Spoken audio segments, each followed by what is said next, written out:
Jackets win 4-3 over the Anaheim Ducks. That game was way more stressful than it needed to be.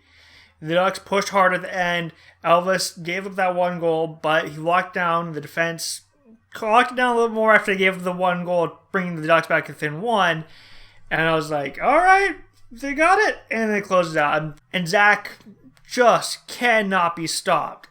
He had 2 goals in this game. It is his 3rd multi-goal game in his past 5 games.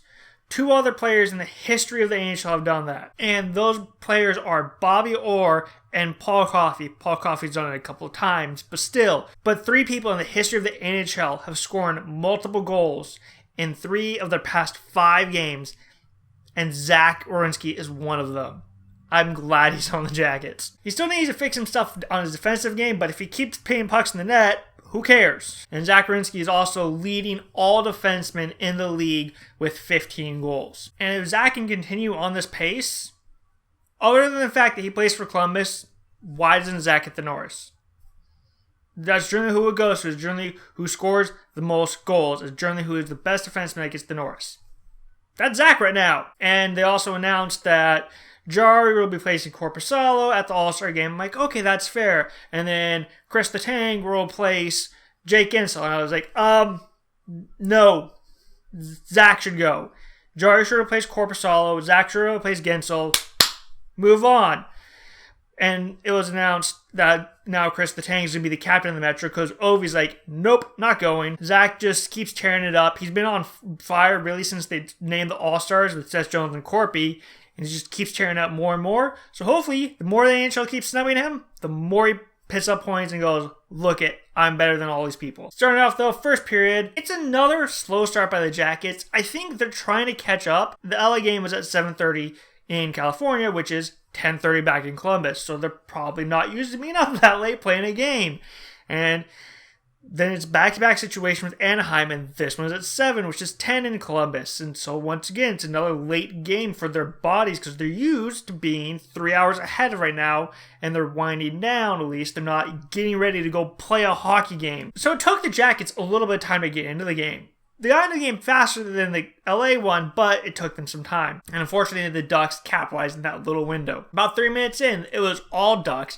They're in the offense zone, constantly pinning pucks on Elvis. Elvis is making a couple of big saves. So face off in the offensive zone. Getzlaf wins it to the point. Shoots the puck. Getzlaf tips it past Elvis, and the Ducks lead 1-0. The guy who gets it to the point is Michael Del Zotto, who I did not realize was still in the league. But he picks up an assist on this one. And another slow start bites them. That was the Ducks' 8th shot in the first 3 minutes to the Jackets' 1.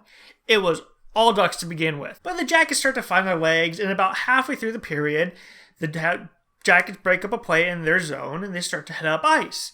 Riley Nash has it, and he goes up the ice, and Robinson is gone, just up the ice. And as they get to the blue line, Nash goes across, and as soon as Nash crosses the blue line, Del Zotto goes from the middle between him and Robinson over to Nash, giving Robinson space. And Robinson has space and speed, so Nash gets him the puck.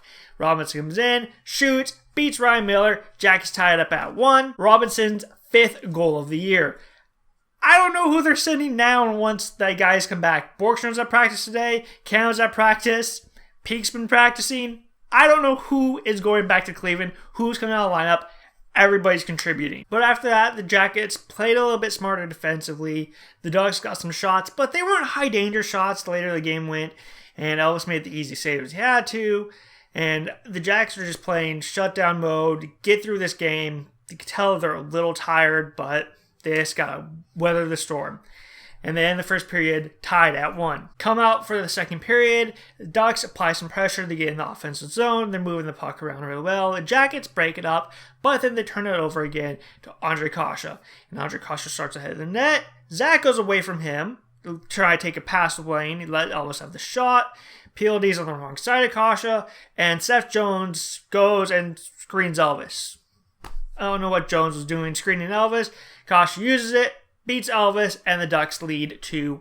But after that, the Jackets settled down a little bit. They got attacking Ryan Miller, and Miller was making some big saves, keeping the Ducks with the lead. Coming near the end of the period, Jackets have the puck. They start to enter the zone. And Gerby starts to go outside. He falls down, and the puck enters the zone. And he stands up, and PLD's deeper in the zone than him. He goes, touches back up, and the linesman's like, oh, you're good, not offsides. And as Gerby touches up, the Ducks have broken it up, and it's starting to come out of the zone.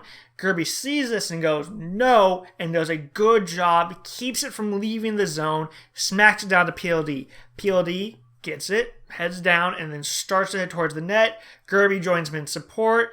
PLD just mans his way towards the net, and him and Gerby are both there. As PLD sends it towards the net, Gerby's there, and he smacks it past Ryan Miller. Jack is tied up at 2. Gerby's third goal of the year, second as in many games. Now the Ducks would challenge this for offsides, because clearly Gerby's offsides, then PLD's offsides, and so they would challenge. They would look at it, and the refs determined that the Ducks player is the one that pushed it into the zone, not Gerby. Therefore, he's not offsides, and now the Ducks lose the challenge. Good goal, it stands, and now the Ducks have to serve a penalty. So now the Jackets have a power play with a little under 2 minutes left in the period. And so nothing. If they don't score in the first half, it's going to carry over to the third. So the Jackets get out there, and they start to go to work, and they're moving the puck around really well, and time's winding down in the period. There's about 10 seconds left. There's a scramble in front of the net. It works free. And so Nyquist picks it up, and him and PLD, who is at the point, starts to switch positions. Nyquist sends it over to PLD, who's now down low.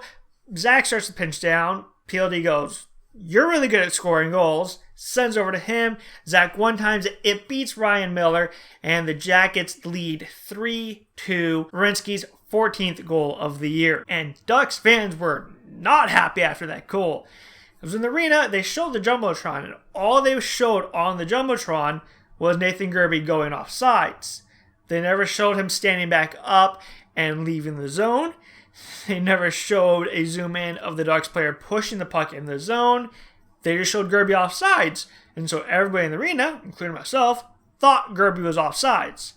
I was fine with them giving Gerby the goal originally, but the Jackets get a power play, they score on the power play, and everybody in the arena was not happy because they thought that the first goal, the Gerby goal, should not have counted. Therefore, no power play goal, and they should still be leading 2-1 going into the second intermission. Coming up for the third period, the Jackets look really gassed. They're done. They're like, all right, let's just lock this down, play smart defensively. If the chances are there, we'll take them. But they're not going to just go blazing up the ice, giving up 2-on-1s, all that stuff. They're just going to play smart defensively and try their hardest to get the win. Most of the period, they do that very well. The shots that Elvis has to stop, very easy. He's no problem, got this down. And Jackson had a couple of chances, but Ryan Miller stopped them. And coming down to about 5 minutes left in the period, Seth Jones and Zach Werenski are out there. They get the puck out. Zach goes for the change. Gavrikov comes on. Okay, now all the Jackets have to do is get the puck up a little bit. Jones goes off. Savard comes on. Perfect.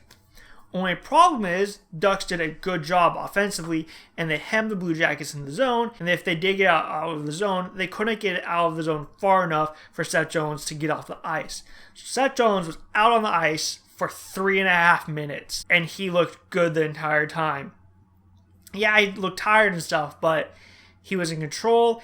There's a couple times he broke up the play. He's like, all right, I'm done with this. I need a 10-second breather. Iced it and just sent it down. He got himself the breather and dropped the puck again. Ducks take control, and he's back to defending very well.